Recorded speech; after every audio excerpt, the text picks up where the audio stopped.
So the next one is war criminals love praising war criminals. And this just shows you that there's one aisle. Okay, they don't like, a lot of establishment figures don't like Donald Trump because he puts that face of what we say. He exposes what the establishment is doing. You know what I'm saying? And he pretends like there's a military-industrial complex. There is one. Yeah, but you've had Pompeo. Yeah, exactly. Bolton. Come and on. Bolton and friggin' please with these people. Elliot Abramson, please. Robbie Jager, if you haven't seen Robbie Jager, part of the MCSC family.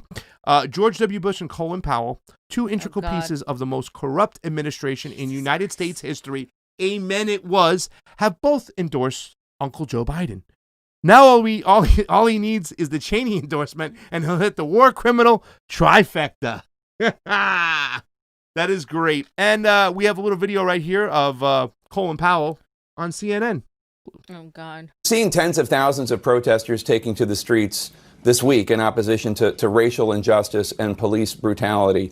What's been your personal reaction to this moment? Do you think that the country is in something of a turning point? We are at turning points. I mean, the Republican Party, the president, thought they were sort of immune. They can go say anything they wanted. And even more troubling, the Congress would just sit there and not in any way resist what the president's doing. And the one word I have to use with respect to what he's been doing for the last several years is a word I would never have used before. I never would have used with any of the 4 presidents I've worked for. He lies. He lies about things.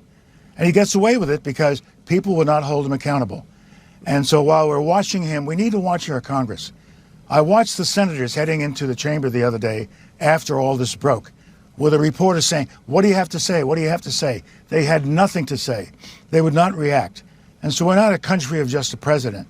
We have a Congress. We have a Supreme Court. But most of all, we have the people of the United States, the ones who vote him in and the ones who vote him out. I couldn't vote for him in '96, and I certainly cannot in any way support President Trump this year.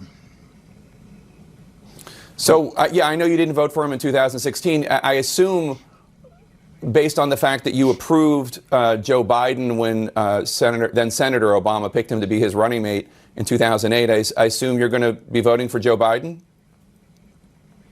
I'm very close to Joe Biden on a social matter and on a political matter. I've worked with him for 35, 40 years, and he is now the candidate, and I will be voting for him.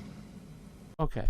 So he says that Donald Trump lies. Guess what, Colin Powell? You lied. I know. You went to the fucking UN and told them that Saddam Hussein had weapons of mass destruction. You were the most pivotal piece in American history to get us into the Iraqi war. You're going to say you didn't know? And guess who else lies? Joe Biden lies. Joe Biden hasn't stopped lying.